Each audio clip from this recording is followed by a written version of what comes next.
Le lendemain des obsèques de grand-père, je suis entré dans l'allée et j'ai su immédiatement que je ne rentrais pas dans un foyer.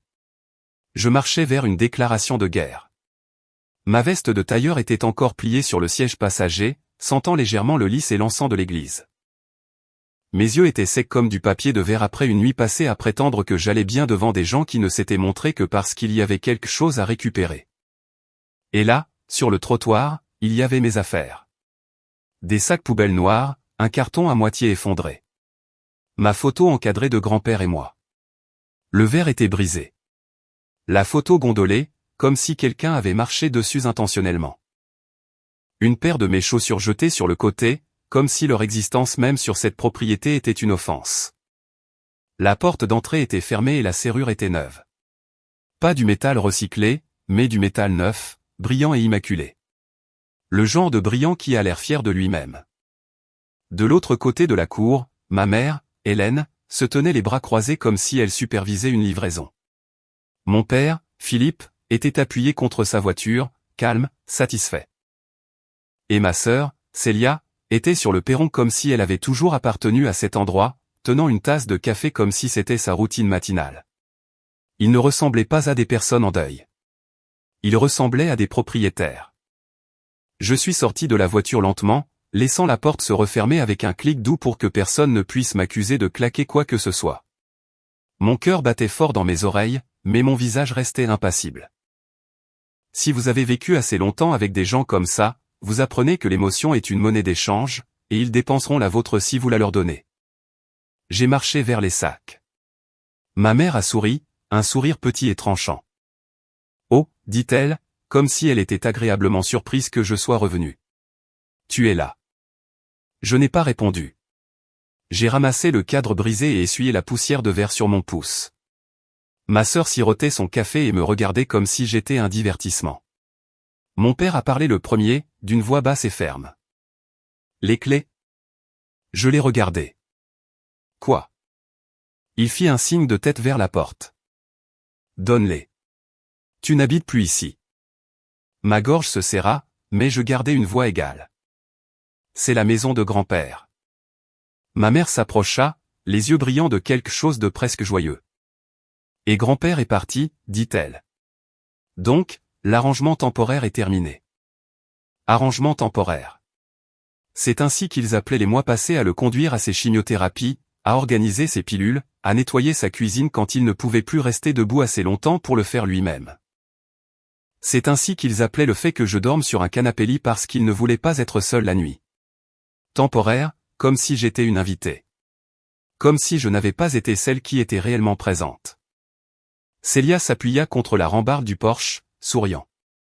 Tu aurais dû mieux prévoir le coup, dit-elle. Tu pensais que tu allais juste la garder? Je ne l'ai pas regardée longtemps. Regarder Célia trop longtemps me donnait toujours l'impression de fixer un miroir qui me détestait en retour. Ma mère baissa la voix et se pencha assez près pour que son parfum atteigne le fond de ma gorge. J'espère que tu apprécieras d'être sans abri, chuchota-t-elle, souriant comme si c'était un secret. Parce qu'on s'est assuré que tu n'es rien. Puis elle se redressa et le dit plus fort pour le quartier, pour les témoins, pour la version de l'histoire qu'elle voulait implanter avant même que je ne parle. Il est temps pour toi de passer à autre chose, annonça-t-elle comme si c'était sain et mutuel. Nous ne ferons pas de scène. Mes mains étaient froides sur le bord du sac poubelle. Je gardais ma posture contrôlée. Je ne fais pas de scène, dis-je. Mon père tendit sa paume, impatient. Les clés, maintenant. J'ai plongé la main dans mon sac à main et j'ai sorti mon trousseau de clés. Pas parce que je me soumettais, mais parce que je documentais. Je l'ai tenu en hauteur pour qu'il puisse le voir. Puis je l'ai posé doucement sur le dessus du carton, comme une pièce à conviction que je plaçais en évidence. Je ne l'ai pas jeté. Je ne l'ai pas poussé vers lui. Je ne leur ai pas donné un moment qu'il pourrait décrire comme agressif. Le sourire de ma mère s'élargit. Bref, dit-elle doucement. Puis elle se tourna sur le côté et fit un signe de la main. C'est là que j'ai vu la voiture de police garée à quelques maisons de là, lumières éteintes, moteur au ralenti. Un agent se tenait près du côté conducteur, nous observant avec ce visage prudent et neutre que les flics arborent quand ils savent qu'ils entrent dans un conflit familial toxique. Mon estomac se noua, non pas parce que j'étais coupable, mais parce que je comprenais la manœuvre. Ils n'avaient pas seulement changé les serrures. Ils avaient appelé la police pour rendre la chose officielle, pour me faire passer pour l'intruse. L'agent s'approcha lentement, la main posée près de sa ceinture. Posture calme. Madame, me dit-il, êtes-vous la personne qui séjournait ici? J'habite ici, intervint ma mère avec fluidité. C'est notre maison de famille. Elle n'était ici que temporairement. Nous lui avons demandé de partir pacifiquement. Célia hocha la tête théâtralement, comme si elle avait eu peur. Elle est instable, ajouta-t-elle nonchalamment, comme si elle décrivait la météo. L'agent me regarda. Est-ce vrai? Demanda-t-il. Vous a-t-on demandé de partir? Je pouvais sentir mon pouls au bout de mes doigts, mais ma voix resta stable. On me l'a demandé hier, dis-je. Le lendemain d'un enterrement. L'agent jeta un coup d'œil à mes sacs, puis à la nouvelle serrure. Avez-vous un bail? Demanda-t-il. Non, dis-je, c'est la maison de mon grand-père. J'ai emménagé pour m'occuper de lui. La voix de mon père était dure. Il est mort, dit-il. Et le testament est géré. Géré. Les yeux de ma mère se fixèrent sur les miens comme si elle me mettait au défi de me battre. Nous avons déjà tout réglé, dit-elle joyeusement. L'avocat sait que la lecture du testament n'est qu'une formalité. Célia sourit. Tu peux venir si tu veux, dit-elle, juste pour nous regarder célébrer.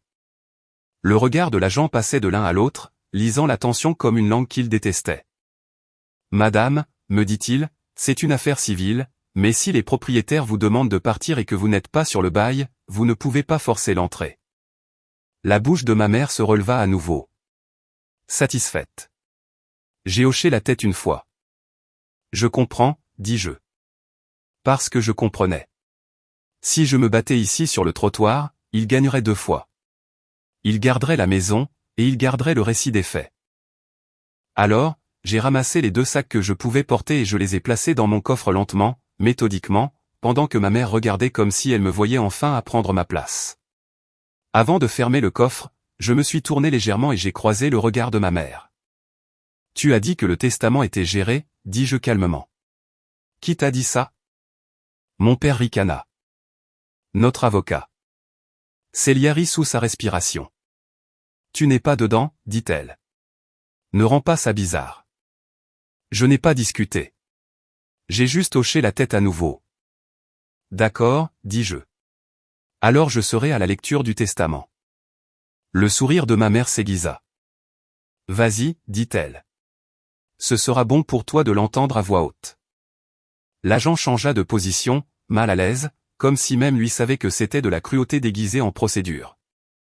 Je suis monté dans ma voiture et je suis parti, les mains stables sur le volant, les yeux secs mais brûlants. Je ne savais pas encore où j'allais. Hôtel, amis, n'importe où. Mais je savais ce que je faisais ensuite. J'allais à cette lecture de testament. Pas pour mendier, pas pour implorer. Pour les regarder dire que je n'étais rien. Et ensuite, pour voir ce que grand-père avait laissé derrière lui et dont ils étaient si sûrs de l'inexistence, parce que grand-père était la seule personne qui avait jamais regardé ma famille et les avait vus clairement.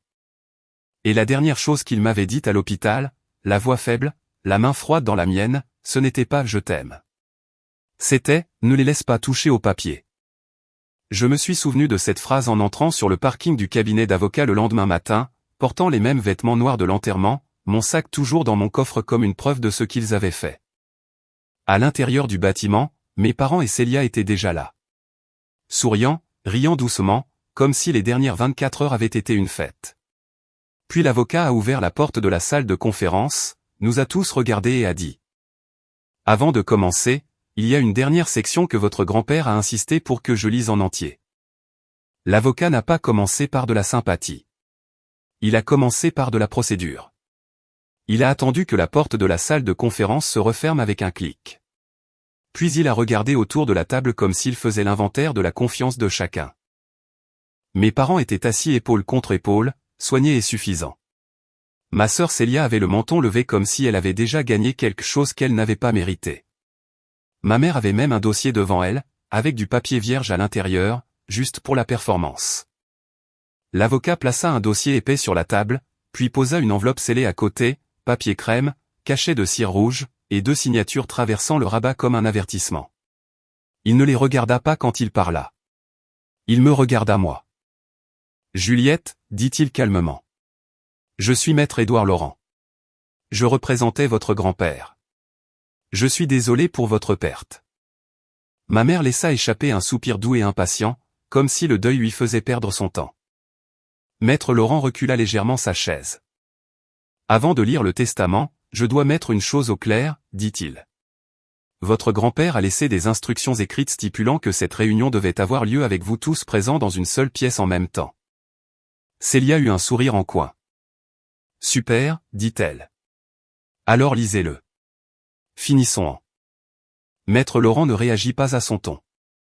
Il ouvrit le dossier, retira une feuille et la posa à plat sur la table où tout le monde pouvait la voir. Ceci est un reçu pour une livraison scellée, dit-il. Livré à mon cabinet à 6h15 ce matin. Signature du coursier, horodatage, identification de la chaîne de traçabilité. Mon père fronça les sourcils. De la part de qui? D'un service de coffre-fort privé que votre grand-père utilisait, répondit maître Laurent. Il l'a programmé il y a des mois. Le sourire de Célia se crispa. Il est mort, dit-elle. Il ne peut rien programmer. Les yeux de maître Laurent se levèrent vers elle, froids et mesurés. Les gens programment des choses pour après leur mort tout le temps. C'est tout l'intérêt de mon métier. Ma mère se pencha en arrière, souriant comme si elle croyait encore avoir le contrôle. Nous avons déjà tout géré, dit-elle. Nous sommes juste venus pour l'entendre à voix haute. Maître Laurent hocha la tête comme s'il s'attendait à cette réplique. Puis il tapota l'enveloppe scellée avec 2 doigts. Cette enveloppe, dit-il, n'est pas une courtoisie. C'est une directive. Il fit une pause juste assez longue pour que la pièce se taise. Votre grand-père m'a demandé de lire ceci en premier, dit-il. Avant le testament, avant toute distribution, avant que quiconque ne prononce le mot héritage. Célia rit une fois. Pourquoi ferait-il ça? Maître Laurent ne lui répondit pas. Il brisa le seau de cire soigneusement, comme s'il ouvrait une pièce à conviction, pas du papier. À l'intérieur se trouvait une seule page, dactylographiée, signée et notariée. Il commença à lire avec la voix de votre grand-père, sans limiter, laissant juste les mots faire ce pourquoi ils avaient été construits. Si vous entendez ceci, lut maître Laurent, cela signifie que mes funérailles sont terminées et que les masques sont tombés. Cela signifie aussi que Juliette a été mise sous pression, acculée ou expulsée de ma maison. Le sourire de ma mère vacilla. Maître Laurent continua. Ma maison ne doit pas être traitée comme un trophée, et Juliette ne doit pas être traitée comme un objet jetable. Si vous avez changé les serrures, retiré les clés ou appelé la police pour la forcer à sortir, vous avez confirmé toutes les inquiétudes que j'ai documentées. Célia bougea sur sa chaise. La mâchoire de mon père se contracta. C'est ridicule, marmonna-t-il. Maître Laurent ne leva pas les yeux. Votre grand-père a anticipé votre réaction, dit-il, et il continua sa lecture. Au moment de mon décès, la maison n'est plus détenue en mon nom personnel. Et elle n'est pas au nom de la famille de la manière dont vous le supposez. Elle a été transférée dans une structure de fiducie avec des protections qui ne peuvent être annulées par l'intimidation, de fausses déclarations ou des papiers falsifiés. Ma mère s'avança. Quelle fiducie? Claqua-t-elle. Maître Laurent arrêta de lire et la regarda directement. La fiducie de protection Mercier, dit-il. Exécutée et enregistrée. La pièce devint silencieuse d'une manière différente. Moins théâtrale, plus réelle. Mon père ricana, mais cela sonnait étrange maintenant. Enregistré où? Maître Laurent ouvrit un deuxième dossier et tourna une feuille vers eux. Une page certifiée du service de la publicité foncière avec un horodatage et un numéro d'acte. J'ai tiré ceci des registres fonciers ce matin. Le transfert de propriété vers la fiducie a été enregistré 2 semaines avant le décès d'Henri. Le visage de ma sœur se crispa. C'est impossible. La voix de maître Laurent resta plate. Ce n'est pas impossible quand c'est déjà archivé. Les yeux de ma mère se posèrent sur moi. Il ne ferait pas ça, chuchota-t-elle comme si elle essayait de se convaincre elle-même plus que quiconque. Maître Laurent continua, calme comme la pierre. La fiducie nomme un seul fiduciaire, dit-il, et fit glisser une autre page vers l'avant. J'ai vu mon nom avant qu'il ne le prononce. Juliette Mercier. Il le lut à voix haute. La chaise de Célia racla le sol. Non. Claqua-t-elle. Ce n'est pas. Maître Laurent leva une main. Pas agressive. Finale. Asseyez-vous, dit-il. Célia se figea, puis se rassit lentement, les yeux brûlants. Mon père se pencha en avant, la voix dure. Donc, vous dites qu'elle est propriétaire? Maître Laurent le corrigea immédiatement. Je dis que la fiducie est propriétaire, répondit-il. Et elle la contrôle en tant que fiduciaire. Cela signifie que personne ne peut la vendre, emprunter dessus ou la transférer sans son autorité. Cela signifie aussi que changer les serrures pour l'expulser est au minimum une violation de domicile illégal. Potentiellement criminel selon ce qui a été pris. Le visage de ma mère rougit. Elle vivait là temporairement. Les yeux de Maître Laurent se plissèrent légèrement. Alors expliquez pourquoi Henri a écrit ceci, dit-il en tapotant la lettre. Il a documenté les soins. Il a documenté les dépenses. Il a documenté les menaces. Ma gorge se serra. Je gardai ma main immobile. Maître Laurent tourna la page. Henri tenait un livre de comptes, dit-il. Réparation, taxes foncières, transports médicaux, modification de sécurité du domicile. Oh, il a gardé des copies des reçus.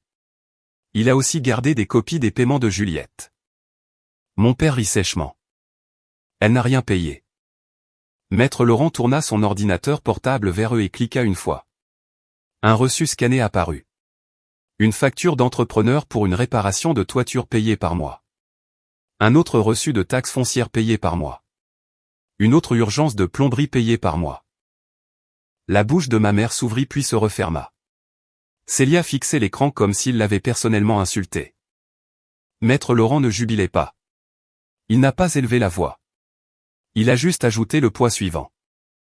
Henri a donné instruction que Juliette soit remboursée à partir d'un compte séparé pour les dépenses documentées. Il a dit que le compte est actif depuis des années. Il ne fait pas partie de la succession ordinaire. Il est détenu par la fiducie. La voix de ma sœur sortit serrée. Combien? Le regard de Maître Laurent resta sur le dossier. Nous n'y sommes pas encore, dit-il. C'est alors que ma mère essaya de reprendre la main sur la pièce comme elle le faisait toujours, en la transformant en tribunal moral. Donc, elle à la maison, dit-elle fort, en faisant un geste vers moi. Après que nous l'ayons élevée, après tout ce que nous avons fait. Maître Laurent la regarda avec quelque chose qui n'était pas de la colère. C'était du dégoût déguisé en professionnalisme. Madame, dit-il, je ne suis pas ici pour débattre de vos sentiments. Je suis ici pour exécuter les documents de votre père. La voix de mon père tomba. Dangereuse et silencieuse. Alors exécutez le testament. Nous avons fini d'écouter ça. Maître Laurent hocha la tête une fois. Nous le ferons, dit-il. Mais comprenez ceci. Le testament n'est pas le seul document qu'Henri a laissé. Il a laissé une fiducie, une lettre d'instruction et un inventaire sous scellé. Il souleva une deuxième enveloppe scellée du dossier, plus épaisse, plus lourde, avec un cachet différent. Célia se pencha en avant instinctivement, comme si elle voulait l'arracher. Maître Laurent l'éloigna légèrement de sa main sans en faire tout un plat. Cette enveloppe contient la liste des objets dans un coffre sécurisé, dit-il. Documents, originaux, supports numériques et un ensemble de journaux enregistrés. La voix de ma mère s'aiguisa. Où est ce coffre? Les yeux de Maître Laurent se posèrent à nouveau sur moi. Cela dépend, dit-il. Je sentis mon pouls battre dans ma gorge. Maître Laurent poursuivit. Henri a écrit que personne ne doit accéder au coffre à part le fiduciaire. Il a également écrit que si quelqu'un tentait d'expulser Juliette de la maison dans les 48 heures suivant les funérailles, je devais contacter le service de la publicité foncière et déposer un avis d'urgence pour geler le dossier de propriété. Mon père se figea. Geler le dossier? Maître Laurent hocha la tête. C'est déjà en cours, dit-il. Le visage de Célia se décomposa. Vous avez déjà. J'ai suivi les instructions écrites de mon client, répondit Maître Laurent. Cela inclut la notification au service foncier pour placer une alerte de protection sur le fichier de la propriété. Cela inclut également un avis au tribunal concernant une ingérence potentielle. Ma mère remua les jambes sous la table comme si elle se souvenait soudainement du trottoir, des sacs, de la voiture de police. Et une chose de plus, ajouta maître Laurent, d'une voix calme mais tranchante. Henri a également donné instruction que si quiconque présentait une procuration, une demande de mise sous tutelle ou tentait de déplacer des actifs au cours de ces derniers mois, la documentation soit compilée et transmise aux autorités compétentes. La mâchoire de mon père se contracta. Les autorités ? Maître Laurent ne s'y a pas.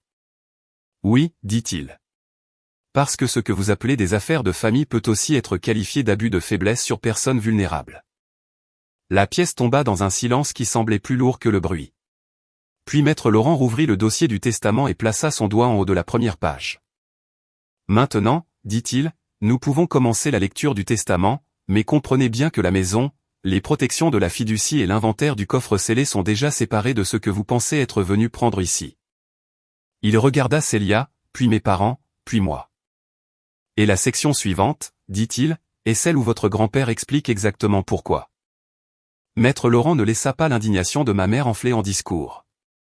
Il tourna une page du dossier, puis posa sa main à plat dessus, comme s'il avait besoin que la pièce comprenne que ce n'était plus une conversation.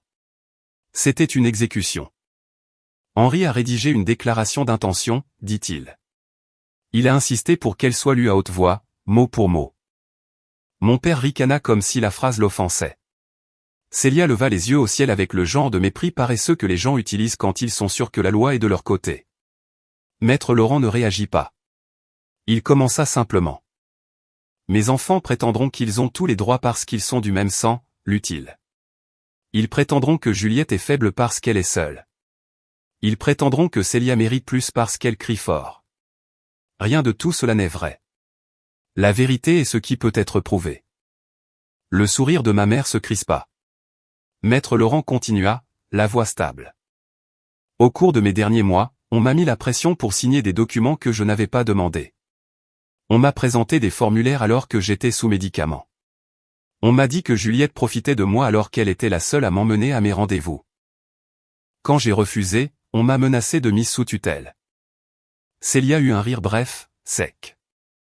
Nous ne l'avons jamais menacée. Maître Laurent ne leva pas les yeux. Il fit simplement glisser un papier hors du dossier et le posa sur la table. Un email imprimé.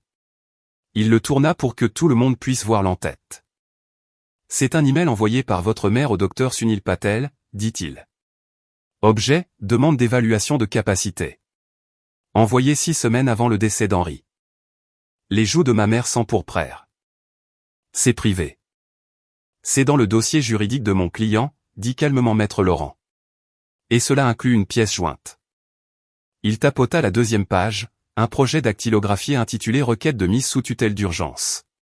Les mots sur la première ligne me tordirent l'estomac car ils étaient écrits comme une condamnation à mort. Intéressé, Henri Mercier.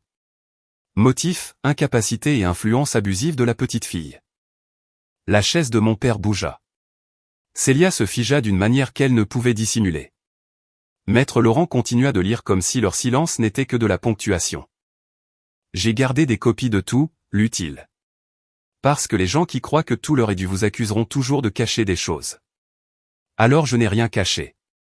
J'ai documenté. Il fit une pause et posa la lettre.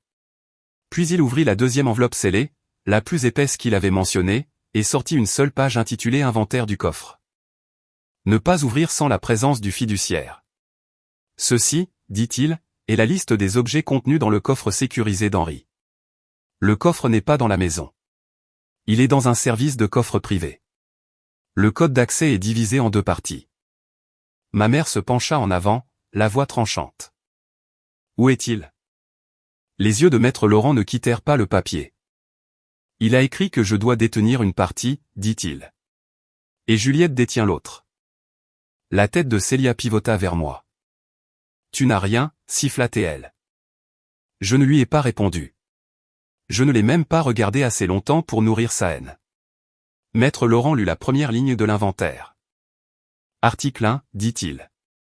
Originaux de la fiducie et copie certifiée de l'enregistrement. La mâchoire de mon père se contracta. Article 2, continua maître Laurent. Un livre de compte des dépenses de soins avec les reçus correspondants et les relevés bancaires.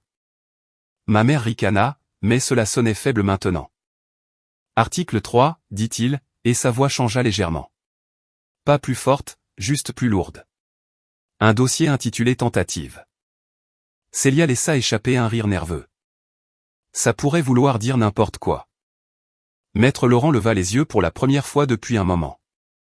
Ça veut dire ce que ça dit, répondit-il. Puis il lut les sous-éléments de ce dossier. Et à chaque élément, la pièce se tendait comme un câble qu'on étire. Un projet de procuration nommant Célia comme mandataire, lut-il. Non signé par Henri. Le souffle de ma sœur se bloqua. Ce n'est pas illégal. Un deuxième projet de procuration nommant Hélène et Philippe comme mandataires, continua-t-il. Également non signé. Ma mère déglutit. Journaux d'appel bancaire, dit Maître Laurent, incluant des enregistrements demandés via le service conformité, provenant de numéros associés à Hélène et Célia tentant de modifier les clauses bénéficiaires. La voix de mon père s'éleva. Nous essayons de l'aider. Maître Laurent ne discuta pas. Il plongea simplement la main dans le dossier et fit glisser une page vers lui. Un avis bancaire avec un tampon de conformité. Tentative de changement de bénéficiaire rejetée, luons en langage clair, et en dessous, le motif, demande suspecte durant une période d'incapacité médicale signalée. Le mot suspecte trônait sur le papier comme un bleu. Maître Laurent continua de lire l'inventaire du coffre. Copie de répertoire notariaux, dit-il, incluant un certificat qu'Henri a exigé de faire examiner. Le visage de Célia se vida de son sang si rapidement qu'on aurait dit que quelqu'un avait débranché la prise. Ma mère essaya de récupérer la situation par le volume sonore. C'est ridicule. Claqua-t-elle. Vous la laissez empoisonner sa mémoire. Maître Laurent posa l'inventaire et croisa les mains. Madame, dit-il, votre père a anticipé cette phrase exacte. Il a inclus des preuves parce qu'il savait que vous invoqueriez l'émotion une fois confronté au dossier. Puis il tourna son ordinateur portable vers la table et ouvrit un fichier nommé uniquement par une date. Ceci est une vidéo, dit-il. De la maison de retraite médicalisée. Henri en a légalement demandé des copies. Mon père se recula. Il n'était pas en maison de retraite. Le regard de Maître Laurent resta froid. Il y a été pendant 3 semaines, dit-il. Quand vous avez convaincu l'infirmière à l'admission que Juliette était trop instable pour être visiteuse. Ma gorge se serra, mais je n'interrompis pas. Je me souvenais de cette semaine. Je me souvenais qu'on m'avait dit de revenir demain. Je me souvenais avoir laissé des messages qui n'avaient jamais eu de réponse. Je me souvenais de l'odeur de désinfectant et de la façon dont mes mains tremblaient sur le volant parce que je savais que quelque chose n'allait pas mais que je ne pouvais pas le prouver. Maître Laurent cliqua sur lecture. La vidéo montrait un couloir, une lumière fluorescente, l'angle granuleux d'une caméra de sécurité, un homme en fauteuil roulant, mon grand-père poussé lentement par un membre du personnel. Puis ma mère entra dans le champ. Elle se pencha près de son visage, trop près. Sa bouche bougeait vite. Sa main pressait une pile de papier contre ses genoux. Mon estomac devint froid parce que je pouvais lire son langage corporel même sans entendre les mots. Pression. Dépêche-toi maintenant. Un membre du personnel s'approcha et le sourire de ma mère apparut instantanément. Lumineux. Innocent. Maître Laurent mit la vidéo en pause et zooma. Les papiers étaient assez visibles pour identifier l'entête. Mandat de protection future. La pièce devint silencieuse de la manière dont elle le devient quand les gens voient quelque chose dont ils ne peuvent pas se sortir par la parole. Célia essaya quand même. Vous déformez tout, dit-elle, la voix trop forte. Il voulait qu'on l'aide. Maître Laurent n'éleva pas la voix. Il cliqua simplement sur un onglet différent. Audio. Une ligne de transcription apparut sous la vidéo. Le personnel de l'établissement avait enregistré l'interaction. Maître Laurent lut à haute voix. Hélène Mercier a déclaré, si tu ne signes pas aujourd'hui, Juliette prendra tout et tu mourras seule. Le visage de ma mère changea si vite que cela ressemblait à de la douleur. C'est un mensonge, chuchota-t-elle. Maître Laurent ne répondit pas au déni. Il lut simplement la ligne suivante. Henri Mercier a répondu, éloigne-toi de moi. Puis il regarda mon père. Monsieur Mercier, dit-il. Henri m'a aussi demandé de conserver des copies des messages qui lui ont été envoyés au cours de ces derniers mois. Il y en a plusieurs de votre numéro et de celui de Célia faisant référence au fait de le faire déclarer incapable et d'obtenir la signature d'un juge. Les mains de mon père se crispèrent sur la table. Les yeux de Célia partaient dans tous les sens sauf vers l'écran. Maître Laurent tourna une autre page du dossier du testament et commença enfin à lire les distributions, mais il le fit d'une manière qui rendait clair que l'argent était presque secondaire par rapport aux protections. Le reliquat de la succession d'Henri, lut-il, est versé dans la fiducie de protection Mercier. La voix de ma mère se brisa sous la colère. Donc, nous n'avons rien. Maître Laurent ne répondit pas directement. Il lut la ligne suivante à la place. La fiducie autorise le fiduciaire à rembourser Juliette pour les dépenses documentées et à financer sa stabilité de logement, son éducation et sa protection juridique contre toute ingérence. Le rire de Célia sortit laid. Protection juridique ? Maître Laurent hocha la tête une fois. Oui, dit-il, parce qu'Henri a anticipé les litiges et le harcèlement. Mon père frappa légèrement sa paume sur la table. Pas assez fort pour être dramatique, juste assez pour essayer de réaffirmer sa domination. C'est son œuvre, dit-il en me pointant du doigt. Elle l'a manipulé. Les yeux de Maître Laurent se plissèrent. Si vous croyez cela, dit-il, alors vous serez heureux de savoir qu'Henri s'est préparé à cette accusation aussi. Il plongea la main dans le dossier et retira un rapport médical. Évaluation de capacité, dit-il en le faisant glisser vers l'avant. Mené 2 semaines avant le transfert de la fiducie. Médecin indépendant, signé sous serment. Ma mère fixait la page comme si c'était du poison. Maître Laurent continuait, calme et implacable. Et maintenant, dit-il, nous arrivons à la section que votre famille a insisté pour dire qu'elle était déjà gérée. Il ouvrit une nouvelle enveloppe de son dossier, différente de l'inventaire du coffre, plus fine avec un sceau du tribunal. Ceci a été déposé au tribunal ce matin, dit-il. C'est un avis d'ingérence et une demande d'ordonnance de protection. Cela inclut l'incident d'expulsion signalé hier et l'intervention de la police. Mon estomac se serra. Je ne lui avais même pas parlé de la voiture de police. Il le savait déjà parce que grand-père l'avait prédit. La voix de Célia tomba. Vous avez déposé ça contre nous ? Le regard de Maître Laurent resta stable. J'ai suivi des instructions écrites, dit-il.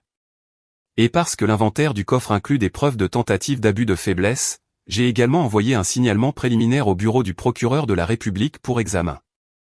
La bouche de ma mère s'ouvrit, mais rien ne sortit. Puis la porte de la salle de conférence s'ouvrit. Une femme en tenue d'affaires entra, un porte-bloc à la main, et regarda Maître Laurent. J'ai les dossiers de signification, dit-elle doucement. Maître Laurent hocha la tête. Merci, répondit-il. Elle posa 3 enveloppes sur la table, une devant ma mère, une devant mon père, une devant Célia, chacune tamponnée et scellée. Ma sœur fixait la sienne comme si c'était un animal vivant. Maître Laurent ne jubilait pas. Il ne souriait pas. Il plaça simplement son doigt sur la page suivante du testament. Et maintenant, dit-il, nous arrivons à la section finale. Les instructions d'Henri sur ce qui se passera si l'un de vous tente de contester, d'intimider ou de riposter après aujourd'hui. Célia n'ouvrit pas son dossier de signification comme si c'était du papier. Elle l'ouvrit comme si c'était un piège. Ses ongles accrochèrent le bord de l'enveloppe, la déchirèrent trop fort, et quelques pages glissèrent sur la table. Elle les ramassa rapidement, les yeux scannant à la recherche de la seule phrase qui lui permettrait de rester suffisante. Ma mère lut la sienne en premier, les lèvres bougeant, la respiration se resserrant. Le visage de mon père se raidit de cette manière lente qu'ont les hommes quand ils réalisent que crier ne réparera pas ce qui est écrit. Puis ma mère leva les yeux, la voix tranchante et tremblante d'indignation. Une ordonnance de protection ? Claqua-t-elle. Contre moi ? Maître Laurent ne s'y a pas. C'est une demande d'ordonnance d'urgence, corrigea-t-il. Basée sur l'expulsion, l'appel à la police et les tentatives d'ingérence documentées. Le juge décidera. Célia poussa ses pages vers lui. Ça dit pas de contact, siffla-t-elle. Ça dit qu'on ne peut pas approcher de la maison. Correct, dit calmement Maître Laurent. Si le juge l'accorde. Mon père claqua son dossier sur la table. Pas fort, juste assez fort pour essayer de reprendre la pièce. Vous avez déposé ça sans nous le dire, dit-il. Je l'ai déposé parce qu'Henri m'a dit de le faire, répondit maître Laurent en tapotant à nouveau la lettre d'instruction signée. Et parce que vous avez confirmé le risque dans les 24 heures. La voix de ma mère monta. Nous avons changé les serrures parce qu'elle n'est pas mentalement stable, dit-elle plus fort maintenant, comme si elle voulait que les murs témoignent. Elle est instable. Elle s'accroche. Elle imagine des choses. Les yeux de maître Laurent se levèrent lentement.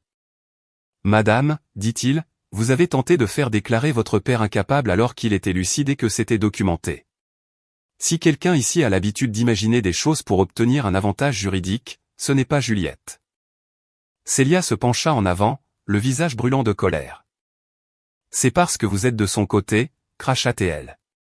Vous avez été de son côté depuis que grand-père est tombé malade. Maître Laurent ne se défendit pas. Il fit quelque chose de pire. Il fit glisser une autre page imprimée sur la table. Un journal, des colonnes, des horodatages, une liste de numéros de téléphone et des résultats d'appel. Ceci provient de la maison de retraite d'Henri, dit-il. Registre des visiteurs et des contacts. Vous remarquerez quelque chose. Les yeux de ma mère le parcoururent rapidement. Qu'est-ce que c'est? Maître Laurent tapota 3 entrées, soigneusement surlignées.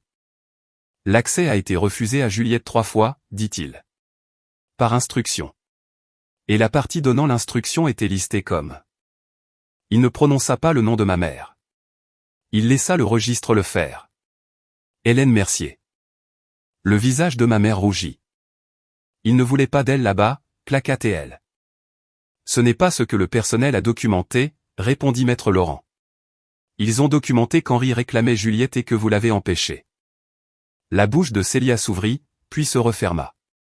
Mon père fixait la table comme si elle pouvait se fissurer et avaler toute cette réunion s'il la regardait assez fort. Puis Célia fit ce qu'elle faisait toujours quand elle sentait le pouvoir lui échapper. Elle attaqua la seule chose qu'elle croyait pouvoir encore atteindre. Moi. Tu squattais, dit-elle en me pointant du doigt. Tu vivais à ses crochets. Tu l'utilisais.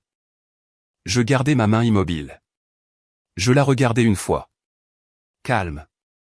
Je le lavais, dis-je. Je le conduisais.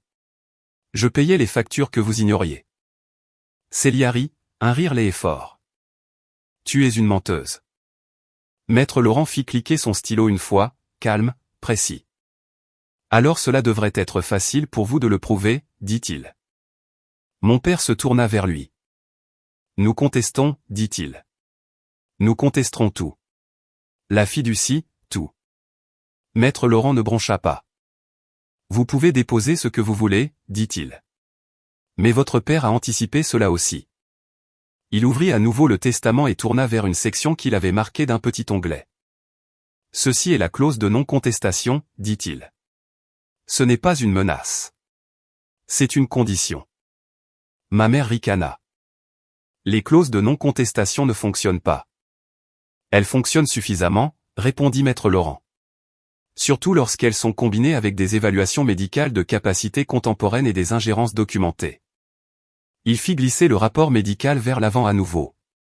Signature, date, langage si clinique qu'il ressemblait à de la glace. La capacité d'Henri a été évaluée, dit-il, et il a enregistré le transfert de la fiducie avant que sa santé ne se détériore. Si vous voulez contester, vous contesterez contre un dossier vierge. Les yeux de Célia se plissèrent. Et alors? Claqua-t-elle. On n'a rien de toute façon. Maître Laurent ne répondit pas directement. Il attrapa un dossier différent, étiqueté d'un simple mot, taxe. À l'intérieur se trouvait une copie de la facture de taxe foncière la plus récente surlignée en jaune, et en dessous, un reçu montrant qu'elle avait été payée par mois. Mon père le fixa. Pourquoi montrez-vous ça? Parce qu'Henri m'a donné instruction de le faire, dit maître Laurent. Et parce que la fiducie inclut des dispositions de remboursement. La voix de ma mère devint acide. Remboursement, dit-elle. Donc elle est payée pour avoir fait semblant de s'en soucier. Maître Laurent la regarda avec un dégoût constant. Elle est remboursée pour des dépenses documentées, dit-il. Et vous recevez la conséquence de l'avoir traitée de parasite pendant qu'elle maintenait votre père en vie. La chaise de Célia racla le sol alors qu'elle se levait brusquement. C'est de la folie, claqua-t-elle. On part. Maître Laurent ne l'arrêta pas. Il dit juste une phrase qui la figea net. Si vous partez avant la lecture du testament, vous serez quand même notifié, dit-il. Et la dernière section de votre père sera quand même déposée au tribunal. Célia resta debout, la mâchoire serrée. Mon père se pencha, la voix basse et dangereuse. Donnez-nous l'emplacement du coffre, dit-il. On va gérer ça nous-mêmes. Les yeux de Maître Laurent ne bougèrent pas. Non, dit-il. Le coffre est contrôlé par le fiduciaire. C'est-à-dire Juliette. Les lèvres de ma mère tremblèrent de fureur. Donc, vous lui donnez tout? Je ne lui donne rien, répondit Maître Laurent. Henri l'a fait par écrit. Puis ma mère fit quelque chose de petit et désespéré. Elle sortit son téléphone sous la table et commença à taper. Je reconnus le mouvement immédiatement, l'appel discret à des renforts. Maître Laurent le vit aussi. Si vous appelez votre avocat, dit-il calmement, dites-lui de se dépêcher parce que nous ne mettrons pas cette lecture en pause pour du théâtre. Le visage de mon père se durcit. Nous avons un avocat, dit-il, et il va faire fermer tout ça. Maître Laurent hocha la tête une fois. Il peut essayer. Célia se rassit finalement, non pas parce qu'elle s'était calmée, mais parce qu'elle avait réalisé que partir signifierait perdre l'accès à l'information. Et Célia ne s'éloigne jamais d'une occasion de saisir quelque chose. 2 minutes plus tard, la porte de la salle de conférence s'ouvrit sans frapper. Un homme entra, portant un costume sur mesure et un sourire qui n'avait pas sa place dans le deuil. Il portait une mallette comme une arme et me regarda d'abord, puis Maître Laurent. « Édouard, dit-il doucement. Je suis Thomas Reeves, représentant Hélène et Philippe Mercier. » Ma mère expira comme si le salut était arrivé. Maître Reeves posa sa mallette sur la table et l'ouvrit avec des mains confiantes. « Nous demandons un délai, dit-il. Il y a des inquiétudes concernant une influence abusive. Mes clients sont prêts à déposer une requête d'urgence pour geler la distribution. » Maître Laurent croisa les mains. « Vous pouvez déposer, dit-il. Mais vous ne gèlerez pas ce qui n'est pas dans la succession. » Maître Reeves sourit étroitement. « La maison est un actif de la succession. » « Elle ne l'est pas, répondit Maître Laurent en faisant glisser la page certifiée de l'enregistrement vers lui. « Elle est en fiducie. » Maître Reeves baissa les yeux, juste un coup d'œil, et son sourire s'amincit. Ma mère se pencha en avant. « Dis-lui, pressa-t-elle. Dis-lui qu'elle est instable. Dis-lui qu'elle a manipulé papa. » Maître Reeves leva une main, la faisant taire sans la regarder. Il se tourna vers moi, la voix mielleuse. « Juliette, dit-il, si vous coopérez, nous pouvons résoudre cela en privé. Signez le transfert de l'autorité pour administrer la fiducie. Et cela ne deviendra pas désagréable. » Je n'ai pas cligné des yeux. Je ne lui ai pas répondu comme s'il était une personne. Je lui ai répondu comme s'il était un document. « Non, dis-je. » Le sourire de Maître Reeves s'aiguisa. « Alors nous assignerons tout le monde, dit-il. Nous ferons traîner ça. Nous nous assurons que vous dépensiez chaque euro à vous battre. » Maître Laurent parla avant que je ne puisse le faire. Henri a anticipé cela aussi, dit-il. Il sortit une dernière feuille du dossier et la plaça devant Maître Reeves. C'était une lettre adressée au bureau du procureur de la République avec une date et un numéro de dossier déjà attribué. Les yeux de Maître Reeves la parcoururent, rapides et professionnels. Puis sa posture changea presque imperceptiblement. Parce qu'une menace civile est une chose, un signalement pénal en est une autre. La voix de Maître Laurent resta calme. « Vous êtes les bienvenus pour contester, dit-il. Mais comprenez que l'inventaire du coffre inclut des preuves de tentative de manipulation de tutelle, de coercition sous médicaments et d'ingérence dans les bénéficiaires. C'est pourquoi le signalement existe. » Maître Reeves essaya de récupérer avec arrogance. « Allégation, dit-il. » Maître Laurent hocha la tête une fois. « Avec des enregistrements, répondit-il. » Le visage de ma mère était maintenant à vif de rage. « Vous ne pouvez pas faire ça, siffla-t-elle. Vous ne pouvez pas nous enlever la maison de notre père. » Maître Laurent la regarda fixement. « Il vous l'a enlevée, dit-il. Parce que vous l'avez traité comme un butin. » Puis il tourna à nouveau la page du testament, lent et délibéré. « Nous en avons fini avec les postures, dit-il. Vous êtes venu ici pour entendre le testament. Maintenant, vous allez l'entendre. Maître Reeves ouvrit la bouche, mais Maître Laurent leva un doigt. Pas impoli, juste final. Encore une interruption, dit Maître Laurent doucement, et je demanderai à la sécurité du bâtiment de vous faire sortir. Ceci est une lecture privée sous mon contrôle, et j'ai des instructions écrites. La mâchoire de Maître Reeves se contracta. Il se recula, les yeux durs, calculateur. Maître Laurent baissa les yeux vers la section suivante, puis nous regarda tous. C'est la dernière section qu'Henri a exigé que je lise. Elle contient la comptabilité de la fiducie, les totaux de remboursement et l'évaluation des actifs détenus pour la protection de Juliette. Les yeux de ma mère s'élargirent légèrement. La bouche de Célia s'entr'ouvrit sans qu'elle s'en rende compte, et mon père devint très immobile. Maître Laurent plaça son doigt sur la première ligne et dit. Maintenant, écoutez attentivement. Maître Laurent n'éleva pas la voix quand il commença à lire l'évaluation. Il n'en avait pas besoin. Les mots faisaient les dégâts tout seuls. Dans le cadre de la fiducie de protection Mercier, dit-il, la résidence principale est détenue et gérée au bénéfice exclusif de Juliette Mercier. Le fiduciaire a seule autorité. Aucun membre de la famille ne peut occuper, accéder ou modifier la propriété sans le consentement écrit du fiduciaire. La bouche de ma mère s'ouvrit comme si elle pouvait interrompre le droit de propriété avec son souffle. Maître Laurent continua. La fiducie détient également un compte de courtage établi par Henri Mercier et financé au fil du temps, lut-il. Il ne fait pas partie de la succession. Il est transmis hors contestation. Les doigts de Célia se serrèrent sur le bord de la table. Maître Laurent tourna une page. Ceci est la comptabilité, dit-il. Et ceci est le grand livre des remboursements. Il lut les postes avec le même calme que l'on utiliserait pour lire la météo.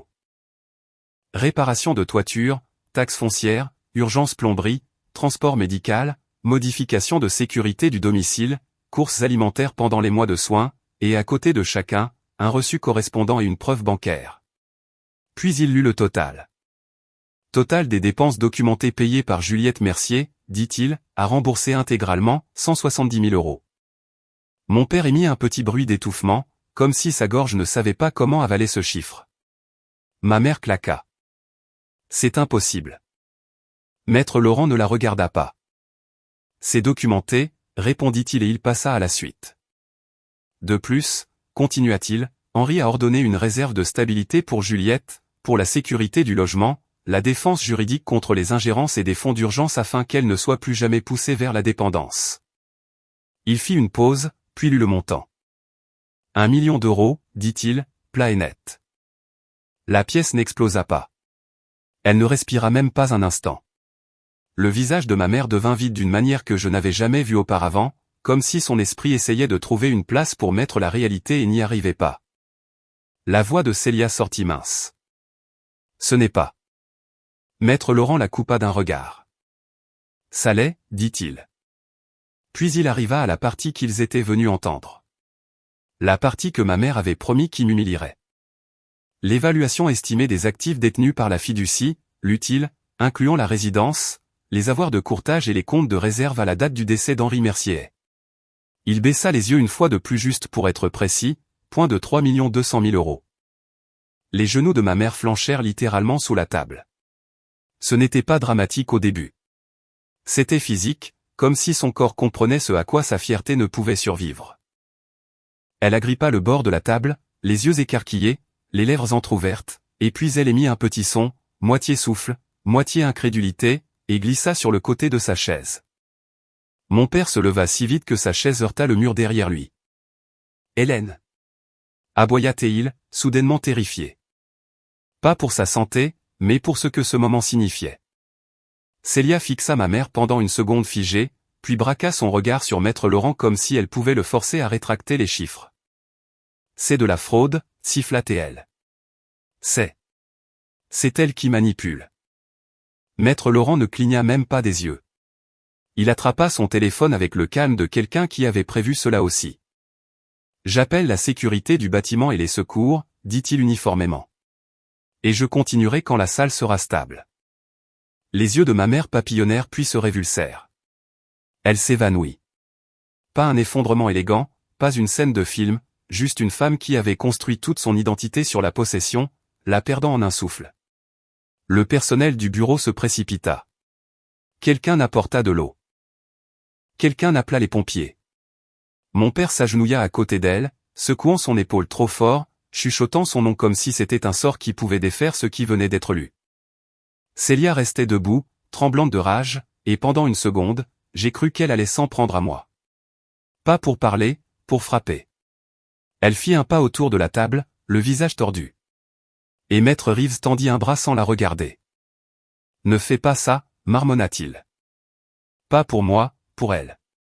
Parce que maintenant il y avait des témoins qui n'étaient pas de la famille. Des gens qui se fichaient de son histoire. Maître Laurent attendit que la pièce se calme assez pour qu'il puisse être entendu à nouveau.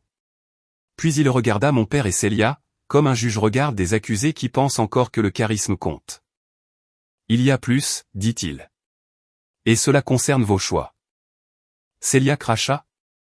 Nous contestons. Maître Laurent hocha la tête une fois.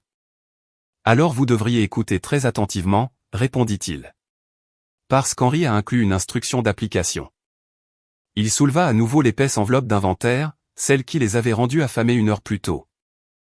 Henri a donné instruction que si un membre de la famille tentait d'expulser Juliette de la résidence, de changer les serrures, d'appeler la police pour forcer une expulsion ou de riposter dans les 48 heures suivant ses funérailles, dit-il, je devais faire 3 choses. Il leva un doigt. Premièrement, notifier le service de la publicité foncière et placer une alerte de protection sur le fichier de la propriété pour empêcher les dépôts frauduleux. Il leva un 2e doigt.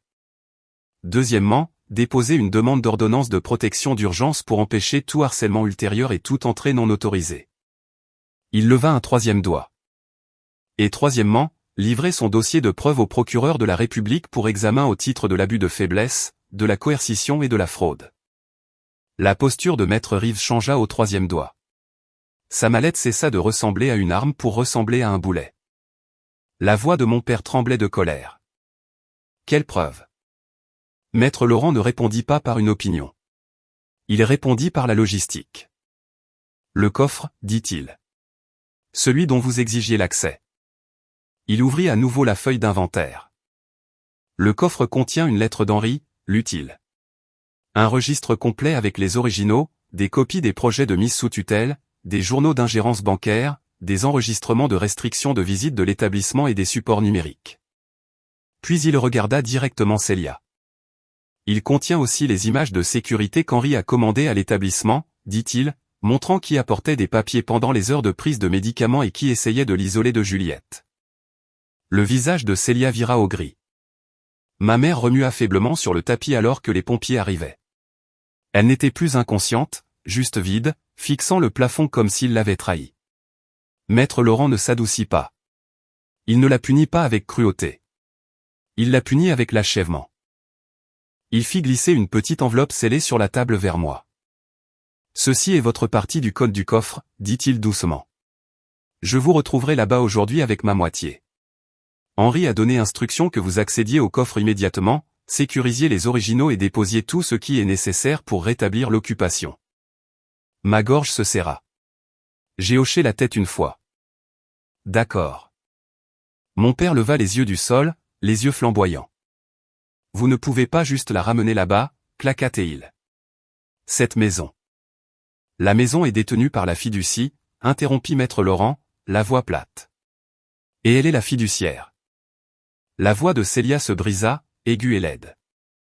Vous nous volez. Maître Laurent la fixa. Non, dit-il. Vous avez essayé de le voler, lui. Maître Reeves s'éclaircit la gorge comme s'il voulait sauver la journée. Compte tenu de l'événement médical, dit-il prudemment, nous aimerions reporter. Le regard de maître Laurent le coupa net. Vous avez été notifié, dit-il. Et le dossier est clos. Les pompiers aidèrent ma mère à s'asseoir. Elle me regarda alors, pas avec amour, pas avec chagrin, avec une pure haine blessée. Tu as fait ça? Chuchota T.L. Je n'ai pas répondu.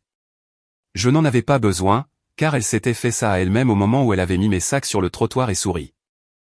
2 heures plus tard, j'étais assise dans la voiture de maître Laurent devant un bâtiment de coffre privé pendant qu'il s'enregistrait auprès d'une réceptionniste qui se fichait de qui étaient mes parents. Nous sommes passés par une série de verrous et de signatures, et puis nous nous sommes tenus dans une petite pièce avec une porte en acier qui s'ouvrit comme la fin d'un long tunnel. À l'intérieur du coffre se trouvait exactement ce que grand-père avait promis sans jamais se vanter, un dossier épais d'originaux, une clé USB scellée dans du plastique, une lettre manuscrite qui m'était adressée et un deuxième paquet déjà étiqueté avec un numéro de dossier. Maître Laurent n'avait pas bluffé à propos du signalement. J'ai ouvert la lettre de grand-père avec des mains qui restaient stables même si ma vision se brouillait. C'était court. Son écriture était tremblante mais claire. S'ils t'ont fait ça, cela signifie que j'avais raison de te protéger. Ne discute pas avec eux. Ne négocie pas, laisse les dossiers parler. Je suis désolé de ne pas avoir pu te donner une famille plus gentille, mais je peux te donner un avenir plus sûr. Je n'ai pas pleuré dans le coffre-fort. J'ai juste respiré lentement et de manière contrôlée, et j'ai senti quelque chose dans ma poitrine se desserrer pour la première fois depuis que j'avais vu mes sacs sur ce trottoir. Ce soir-là, Maître Laurent déposa l'ordonnance d'urgence qui rétablit mon accès à la maison. Un huissier se tenait là pendant que je changeais à nouveau les serrures et documentais l'état de tout. Mes parents ne m'ont pas approché. Ils ne pouvaient pas légalement. Dans les semaines qui suivirent, le procureur ouvrit une enquête formelle basée sur le dossier de grand-père. Ma mère et mon père furent interrogés sur les projets de tutelle et la restriction d'accès à l'établissement. Célia fut interrogée sur les tentatives d'ingérence bancaire et les SMS d'intimidation qui avaient été imprimés et préservés. Il ne pouvait plus appeler ça un drame familial. C'est devenu ce que c'était, une tentative de fraude enveloppée dans le deuil. Ma mère et mon père furent frappés par des ordonnances de protection et des sanctions civiles liées à l'expulsion illégale. Célia fit face à des accusations criminelles liées aux tentatives de falsification de documents et à l'ingérence, car les brouillons n'étaient que le début et les preuves de grand-père montraient jusqu'où elle avait déjà poussé le bouchon. Une restitution fut ordonnée, les contacts furent restreints, et pour la première fois de ma vie, leurs conséquences n'étaient pas sociales, elles étaient légales. Un mois plus tard, la maison me semblait à nouveau mienne. Pas parce que la peinture était parfaite ou que les souvenirs étaient doux, mais parce que le dossier était verrouillé, les protections de la fiducie étaient en place, et les gens qui m'avaient traité comme un objet jetable ne pouvaient pas m'atteindre sans entrer dans un tribunal. Grand-père me manquait encore d'une manière que je ne pouvais expliquer. Mais j'ai cessé de me sentir laissé sans défense. Il ne m'avait pas seulement laissé une propriété. Il m'avait laissé des preuves. Si vos propres parents vous jetaient dehors le lendemain d'un enterrement, les laisseriez-vous revenir après avoir vu ce qu'ils étaient prêts à faire pour de l'argent? Dites-le moi dans les commentaires. Et si vous voulez la prochaine histoire, aimez, abonnez-vous et je vous verrai dans la prochaine.